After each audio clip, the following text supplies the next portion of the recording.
Ингушетия – край удивительных контрастов природы, величественных гор, реликтовых деревьев, чистейшего горного воздуха и прекрасной флоры.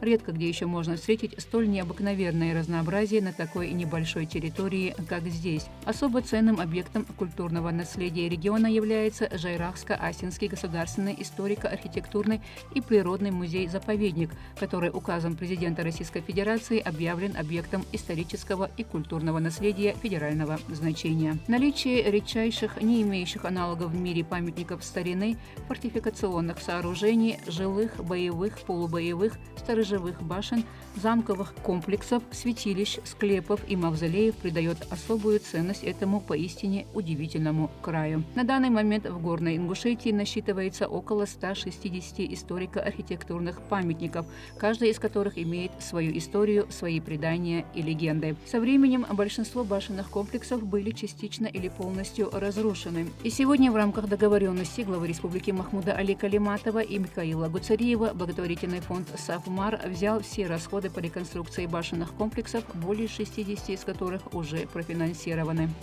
За счет средств фонда «Сафмар», благотворительного фонда «Сафмар», в горной части Ингушетии идут реконструкции башенных комплексов. 2023 год проводится и провели реконструкцию таких комплексов, как Харпи, Морч, и в данный момент идет к завершению башенный комплекс НИИ.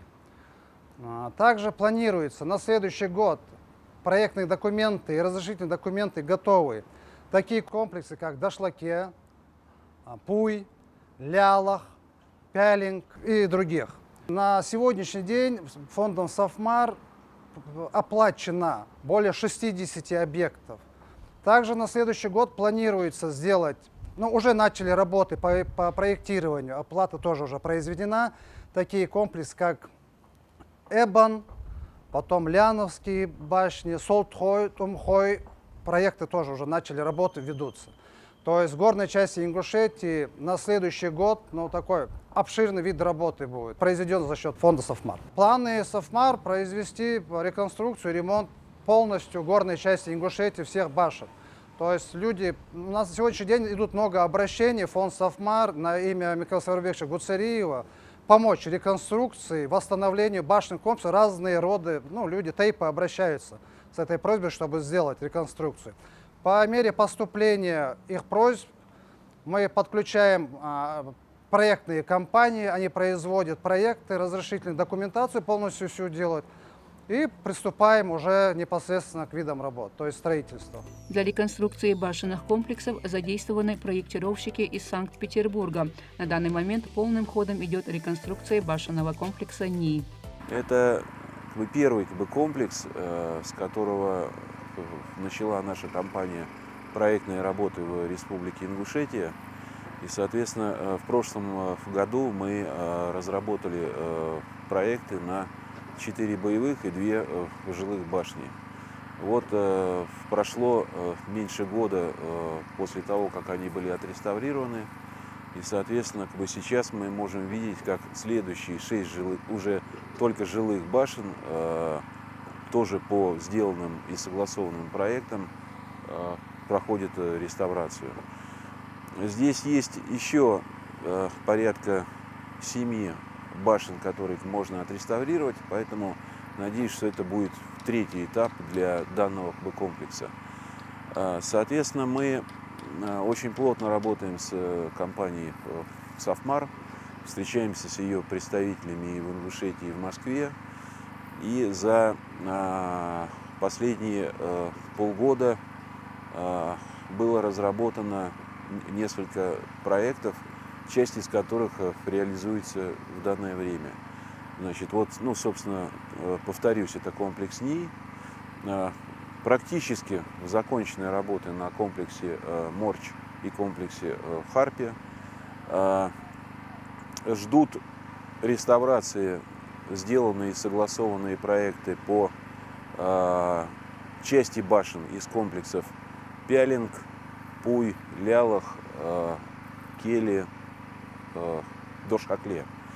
И, соответственно, сделаны проектные работы. Это было сложно на Волнушки и Тхаба-Ерды. Проделывается огромная работа до того, как приступить к реконструкции башен, а именно Прежде всего приезжают аттестованные Министерством культуры специалисты из совершенно разных областей. Приезжают обычно 3 группы специалистов, кроме архитекторов. Это специалисты-конструкторы, которые обследуют состояние башен, состояние кладки, несущей способности и основания. Приезжают специалисты-технологи, которые отбирают пробы и камни, и раствора, и плесени, и грибка, которые есть, от которого в башне страдают, пробы в грунта. И все пробы отвозятся в лаборатории в Петербург, где они проходят анализы, все необходимые испытания для определения состава материалов, породы камня, состава грунта. То есть вот это все делается в лаборатории в Петербурге. И, соответственно, приезжает 3-я группа, это ребята-обмерщики с оборудованием, с сканерами, дронами, которые и снаружи, и внутри каждой башни устанавливают оборудование, сканер. Если в башню не попасть, то они, соответственно, залетают дронами, чтобы не просто отсканировать всю башню, а отсканировать каждый камень и каждую трещину на любой ее высоте. Вот. Из чего получается облако точек, там их миллиарды этих точек в виде 3-мерной модели, которую можно крутить и которая показывает реальное состояние каждой башни. После проведения этих обследований одновременно с ними мы обращаемся в архивы, в правительство с просьбой предоставить информацию историческую по каждому комплексу. К сожалению, мы обычно получаем ответы, что исторической информации нет. Вот.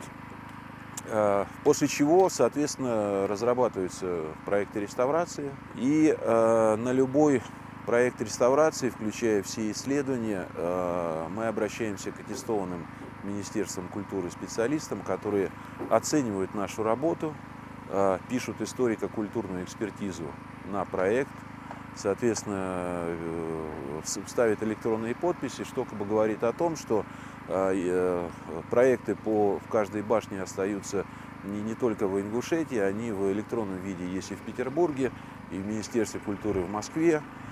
Вот. После того, как проведена историко-культурная экспертиза, все проекты вместе с ней сдаются в правительство Ингушетии, в комитет по охране культурного наследия, где проходят окончательную процедуру согласования, после чего любой из лицензированных подрядчиков может получать разрешение и выходить на работы. И, соответственно, открывая наши чертежи, где есть все фасады, планы, разрезы по каждой башне, расписанные методики реставрации, какие растворы использовать, какие камни отыскивать, как их чистить.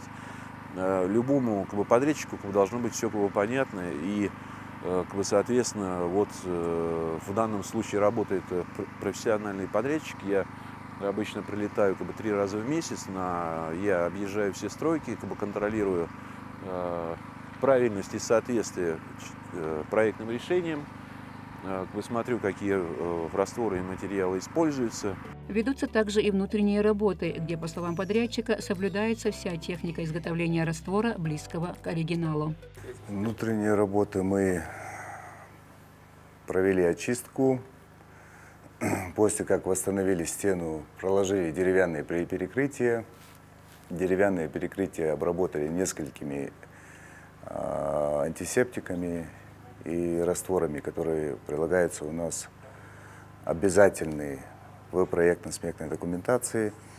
И провели расшивку, работы провели, соблюдая всю технику, которая у нас проводилась в растворах исторических, так сказать. Как деды делали, стараемся соблюдать именно вот эту технологию. 2,5 метра она была в перегное. Вот за вашей спиной виден момент, где мы уже дошли до этого перегноя. Очень много отсюда убрали камня, перемешанного с этим перегноем, и потом уже начали реставрационные работы, закончили крышу, доделали мы. Сейчас остались двери и пару мелочей, ну, очистка территории тоже. В средневековой Ингушетии каждому роду принадлежал свой башенный комплекс, и по сей день каждый ингуш помнит о своем родовом гнезде, знает, где его башни, даже если они не сохранились в первозданном виде. И сегодня благотворительный фонд «Савмар» реставрирует древние башни, советуясь с представителями тейпов.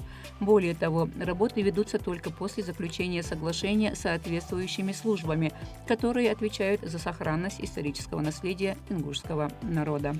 Башни, ведь это нам предки передали их. И они у нас в заповедной зоне. Каждый род имеет свою башню. Предки и история нам подарила великолепную вещь. Нам не надо копаться, откуда мы, кто мы. 7 веков точно. 7 веков точно. Мы знаем, откуда мы. Да? И каждый знает, какое он поколение. Любой. Тейп-ди, мычарбы, дедаж, мычарбы, ахаб, ху. И сегодня мало что там десятки уже делается башенных комплексов. Вот. Начал Михаил Саврабекович фонд с Бишта, а потом уже дальше он уже и другие. По соглашениям с Тейпыш Санди, там Ноухудду Ачжди, еще и, кто-то может сам, род собирается делать, там некоторые есть там, но там строго, заключение фондом наследия нашим. Кроме того, специалисты в области археологии, этнографы, они все вместе, без заключения, туда никто не приступает. И они не должны быть новоделами, потому что там это просто реставрация. Потому что если все были там, в Жайрахе, в других местах, мы же видим, что они у нас рушатся. А потом, вот представь себе, Бишт, это мы разговаривали с Михаилом Савельевичем, он говорит, вот вокруг 20 метров в глубину еще 20 строений выкопали. Все эти объекты, которые мы в программе Савмара решаем, они благотворительные. Вот некоторые, у нас же разные люди, разное мнение, это здорово, но, понимаете, это не бизнес. В мире не так много мест, где строительный гений давно ушедших поколений способен поразить воображение нашего современника. Когда впервые попадаешь сюда, трудно поверить своим глазам. Повсюду к небу тянутся тонкие изящные башни неземной красоты. Некоторые поодиночке, другие целыми городами. А еще здесь удивительная природа и щедрые гостеприимные жители. Тысячи туристов со всех уголков планеты, любители необычных путешествий и отдыха, делятся впечатлениями об этих сказочных местах. Я из Санкт-Петербурга, здесь первый раз, мне очень нравится. Местами создается такое впечатление, что ты летишь просто над этим местом, над этими горами. Маленькая республика, но интересная. Мы из Петербурга, мы впервые в Ингушетии, и нам здесь, конечно, все удивительно. Хотя мы бывали во многих горах, но ваши горы особенные. Я думаю, ребята меня поддержат. Очень понравились башни и склепы. Да, и куда ни пойдешь, везде очень все красиво. Мы идем вот так вот по сторонам, глазеем, постоянно с фотоаппаратами, потому что виды тут шикарные. Да. Еще ваши водопады тоже замечательные. Вода очень вкусная, из всех родников. Конечно, очень сильно удивляют еще и люди, очень гостеприимные, интересуются нами, мы интересуемся ими в ответ. Всегда готовы очень приятно помочь. встречать таких добрых, открытых людей. Да. Всегда готовы помочь нас провести, если мы заплутали, дать нам воды, лимонада, арбуза. Нам вчера дали молоко парное, парного молока прямо из-под коровы. А позавчера вчера мед 700 миллилитров просто так нам подарили. Вообще, да, удивительно, люди приезжают тоже за красотой гор, за древними вот этими башнями, за удивительной их историей. Мне все нравится. Вот сегодня у нас первый день, да, по Ингушетии. И мы от всего в восторге. Я не знаю, вот куда обратить внимание только, да, просто все. Знаете, вот сохранение в Ингушетии вот этой своей первозданности, да, и то, что вот куда нас экскурсовод водил, где еще восстанавливают даже эти башни. То есть это вот историческое ваше. Вот что нужно показывать в обязательном порядке. В общем, вам все понравилось? Все понравилось. Гостеприимство. Гостеприимство, знаете, как у себя дома. Как будто у нас в Питере, вот, да, приходишь, вот, что в гостинице, что здесь, не знаю, все здороваются. Путешествовала я много, но то, что я увидела здесь, вот, знаете, все, супер, молодцы. Помимо реконструкции башен для комфортного отдыха жителей и гостей региона, благотворительный фонд «Совмар» в подарок построит в текущем году 20 туристических остановок, 18 из которых уже пользуются большой популярностью не только у туристов, но и у местных жителей. Фонда «Совмар» были планы построить 20 туристических остановок в горной части Ингушетии. Это такие стоянки туристические как для жителей Республики Ингушетия, так и для приезжих. То есть люди приезжают с семьями, с друзьями, неважно, останавливаются, огромный стол, крыша, мангал стоит, можно проводить пикники. На сегодняшний день за счет фонда «Совмар» построено 18 таких стоянок туристических, и в ближайший месяц-два мы еще 2 штуки построим. Итого на 2023 год будет построено 20 туристических стоянок. Говорят, гордясь своими предками, не лишай такой возможности своих потомков. И помня об этом, у представителей благотворительного фонда только одна просьба ко всем отдыхающим. Единственная просьба одна, чтобы кто отдыхает на этих местах, мы их построили. Максимум, вернее, что от вас нужно, чтобы вы за собой убирали. Также за счет средств фонда «Совмар» купили технику Жайратскому району для вывоза мусора. Контейнеры. Также сейчас будет покупаться техника для Сунжинского района. То есть, получается, мы не просто их построили, но и также заботимся о том, что этот мусор вывозился, и покупаем технику. Максимально мы приложились так, чтобы горная часть у нас была красивая, чтобы турист приехал, увидел, ему понравилось. Там же на самом деле красота, больше нигде таких башен нет. Горы такие высокие, красивые. Но если везде будет лежать мусор, это лицо ингушей, поэтому это неправильно. Наши предки создали замечательное произведение архитектуры, гордо возвышающиеся в горах пирамидальные башни, храмы, святилища, усыпальницы.